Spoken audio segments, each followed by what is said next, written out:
आत्मीय भाइयों एवं बहनों, हैप्पी होली। आपको भूत व्याधा और उसका निवारण विषय पुस्तक मरने के बाद हमारा क्या होता है, लेखक पंडित श्री राम शर्मा आचार्य पढ़कर सुना रहे थे। पृष्ठ 37 से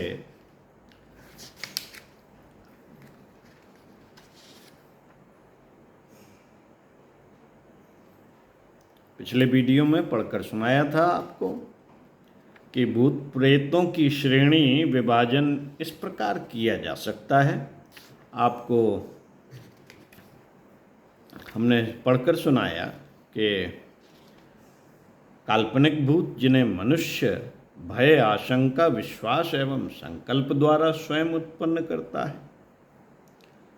दूसरा, रोग का भूत। तीसरा, मृत जीवित व्यक्तियों के शरीर विद्युत परमाणु जो पुनः जागृत होकर अपनी एक स्वतंत्र सत्ता बना लेते हैं। इसी क्रम में इस वीडियो में पृष्ठ 42 से पढ़कर सुनाते हैं भूत प्रेतों की श्रेणी नंबर 4। इंद्रिय भोगों में अतृप्त, लालसा, वासना, प्रतिहिंसा से जलते हुए पिशाच। इंद्रिय भोगों से अतृप्त वासनाग्रस्त प्रेत अपने प्रियजनों पर विशेष रूप से आतंक जमाते हैं, क्योंकि उनका पहले से ही उनसे परिचय होता है और अपने पूर्व अनुभव के आधार पर वे सोचते हैं कि इच्छाएं इनके द्वारा पूरी हो सकती हैं। खाने पीने की चीज़ों की उनकी इच्छा अधिक होती है। कोई अपने लिए चबूतरा, वृक्ष आदि रहने योग्य स्थान चाहते हैं। किन्हीं को दान, पुण्य, तीर्थ यात्रा, देव दर्शन आदि शुभ कर्मों में रुचि होती है। कोई अपनी आज्ञा पालन करा के अपने अहंकार को पूरा करना चाहते हैं। जो भी उनकी इच्छा हो उसे पूर्ण कराने के लिए वे उपद्रव करते हैं, और जब उनकी इच्छा पूर्ण हो जाती है तो संतुष्ट हो जाते हैं। इनके निवास स्थानों को अपवित्र करने वाले, वहाँ विघ्न बाधा उपस्थित करने वाले ही अक्सर उनके क्रोध भाजन बनते हैं। मध्याह्न या मध्यरात के समय उनका क्षोभ बढ़ता है। इस समय में निकटस्थ व्यक्ति पर अकारण ही वे आक्रमण कर बैठते हैं। पिछले जन्म का बदला चुकाने के लिए उनके उत्पात होते हैं। मित्रों, नंबर 5 आपको पढ़कर सुना रहे हैं। अपने वैभव, स्थान, कुटुंब या मित्रों में अतिशय आसक्त।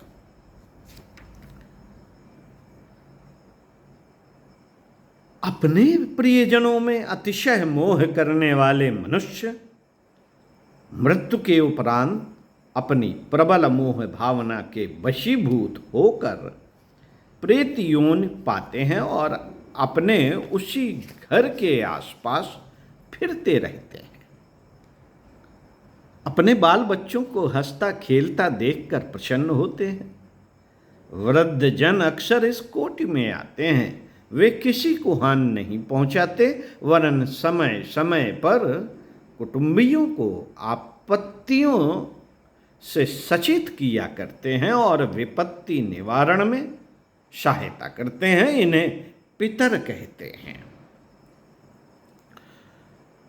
जो तरुण अवस्था में मृत्यु को प्राप्त होते हैं और जिनकी लालसाएं अत्यंत उग्र एवं स्वार्थपूर्ण होती हैं, वे अपने प्रियजनों को अपनी जैसी प्रेत अवस्था में ले जाकर साथ रखने की इच्छा करते हैं और उसी भावना से वे अपने प्रियजनों को मार डालने का भी आयोजन करते हैं। तरुण स्त्रियां जो अपने बाल बच्चों को छोटा केवल अनाश्रित छोड़कर मर जाती हैं, वे इस प्रकार के कार्य अधिक करती हैं। अपने बच्चों को अपने साथ रखने की मोहमयी लालसा उनसे इस प्रकार का कार्य कराती है।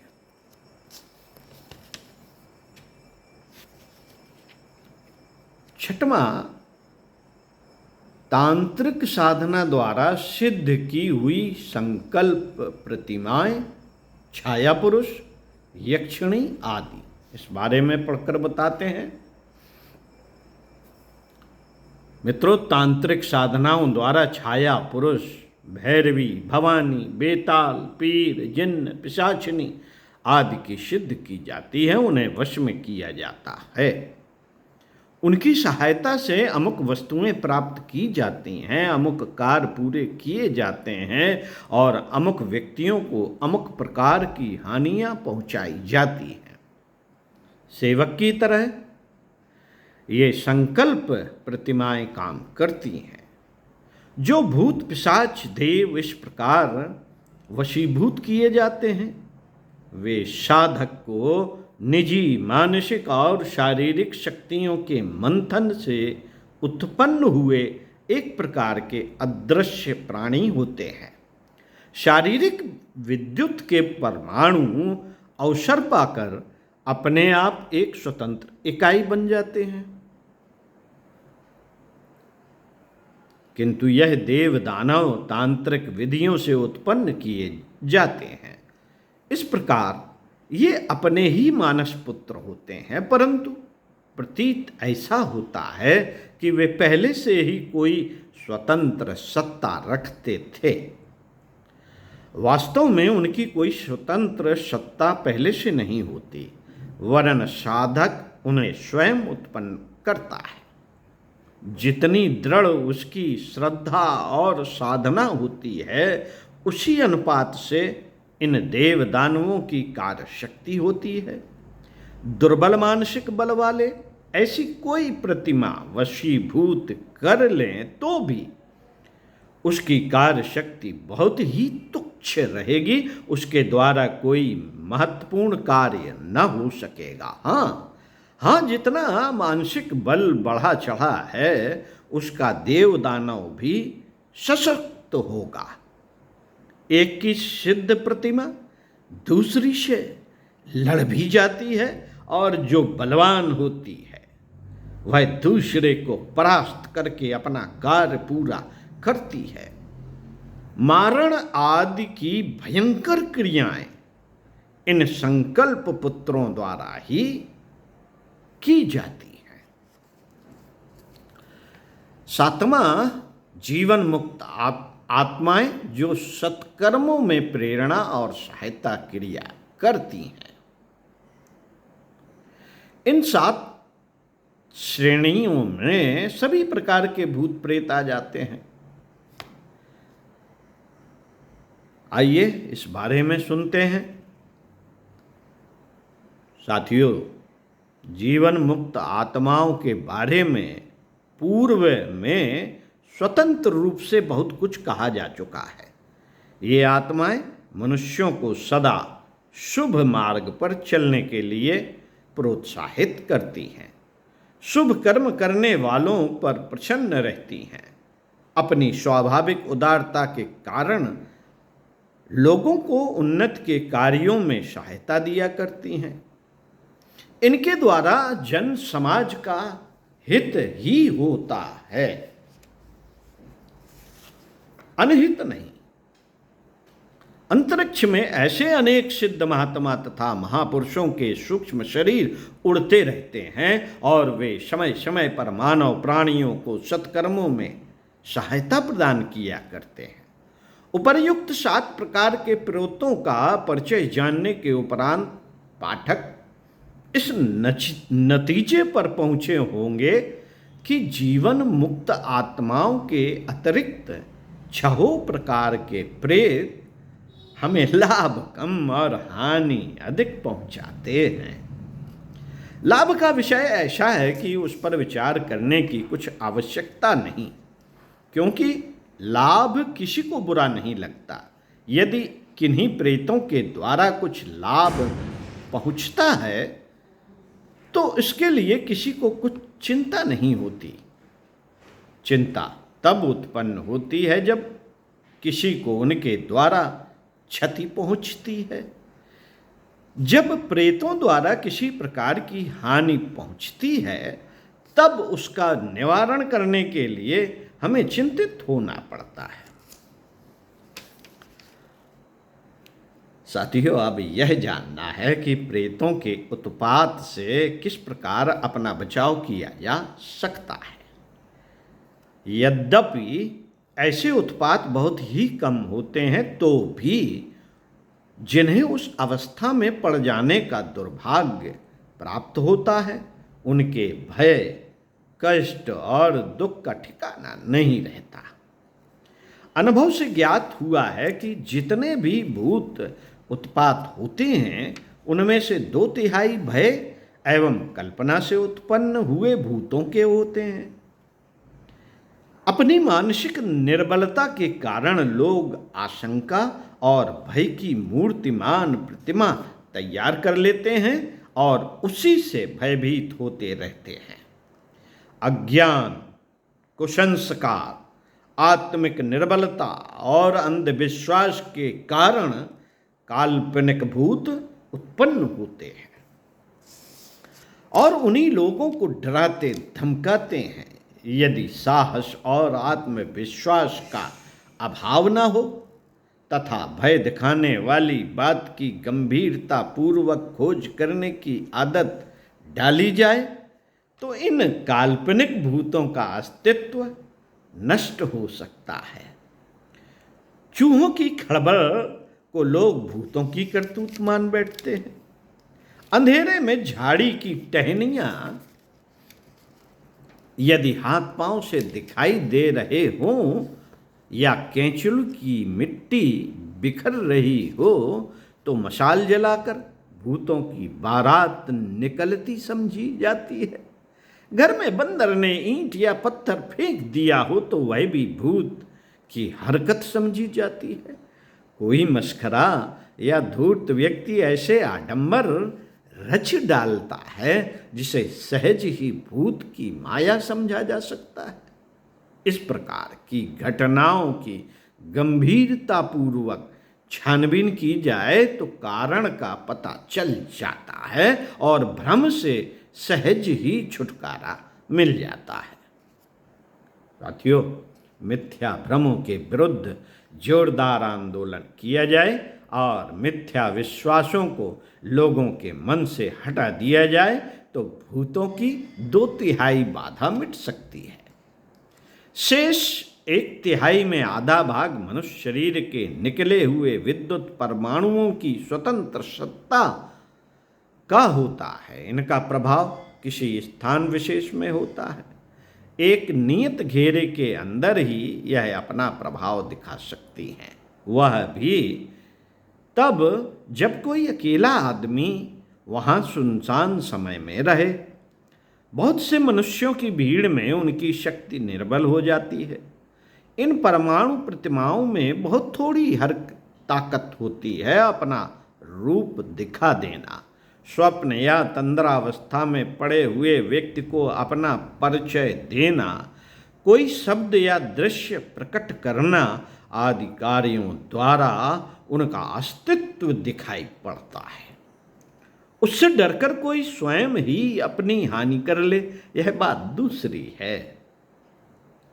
वैसे उन परमाणु प्रतिमाओं में ऐसी शक्ति नहीं होती कि किसी को कुछ हानि लाभ पहुंचा सके। सैकड़ा पीछे 15-20 घटनाएं इन प्रतिमाओं के द्वारा होती हुई देखी जाती हैं। मित्रों, जिन घरों में इस प्रकार की गड़बड़ी दिखाई पड़े उन्हें कई बार अच्छी तरह चूना, गोबर, फिनाइल आदि से साफ करना चाहिए। नीम की पत्तियां घरों में जलाकर बाहर से दरवाजे बंद कर देना चाहिए ताकि पत्तियों का धुआं घर में न भर जाए।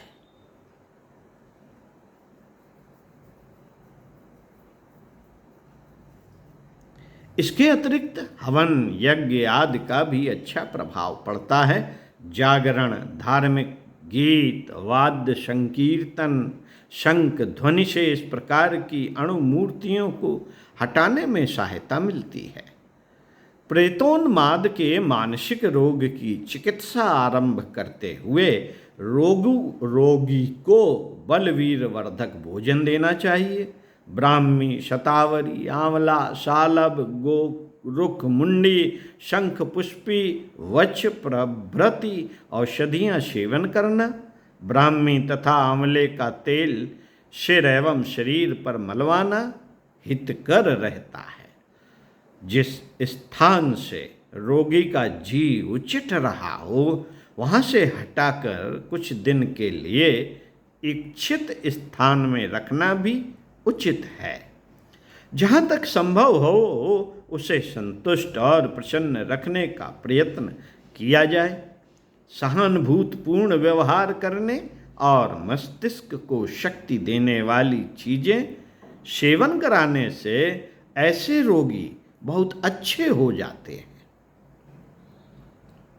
साथियों, जिन्हें ऐसा विश्वास जग गया हो कि मुझे कोई बलवान भूत ने पकड़ रखा है और अब मुझसे कुछ नहीं हो सकता, ऐसे निर्बल स्वभाव वाले व्यक्तियों के सामने कुछ ऐसा आडंबर रचना होता है जिससे प्रभावित होकर वे यह विश्वास कर लें कि हमारे ऊपर जो भूत था वह संतुष्ट कर दिया या मार भगाया गया। कांटे से कांटा निकालने की और विष से विष मारने की नीति से यहाँ काम लेना पड़ता है। इसके अतिरिक्त और कोई चारा नहीं। जिनके अंतर मन में यह विश्वास गहरा उतर चुका है कि मेरे ऊपर भूत चढ़ा है, उसका भ्रम यह कहने मात्र से ही नहीं मिट सकता कि तुम्हें कुछ नहीं है। केवल तुम्हारी काल्पनिकता और मानसिक निर्बलता है। रोगी इस बात को नहीं मान सकता, उसे इस पर विश्वास नहीं हो सकता। हर व्यक्ति की मानसिक स्थिति भिन्न होती है। जो लोग अपने विश्वास के आधार पर भूतग्रस्त हो जाते हैं उनमें भावुकता की मात्रा अधिक होती है।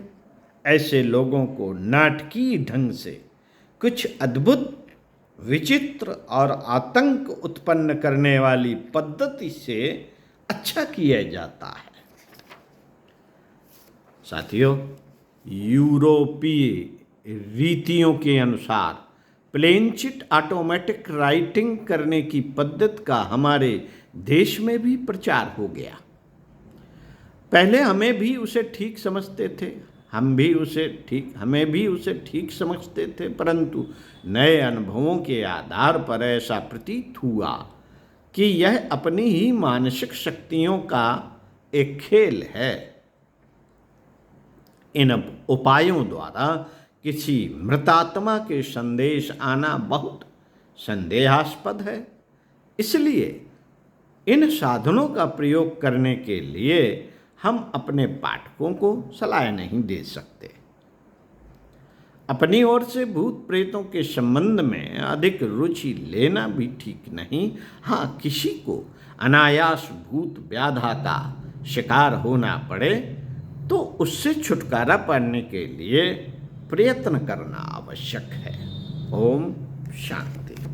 आपको यह पुस्तक पढ़ के सुनाई।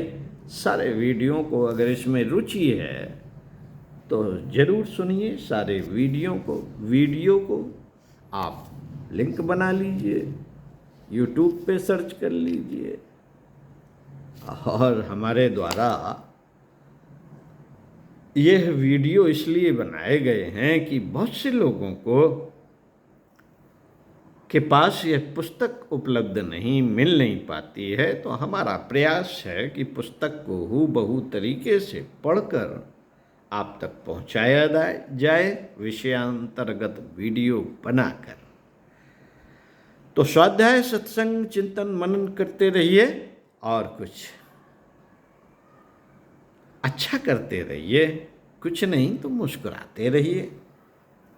मुस्कुराना आसान नहीं है। कोशिश करिए अंदर से मुस्कुराने की। ओम शांति।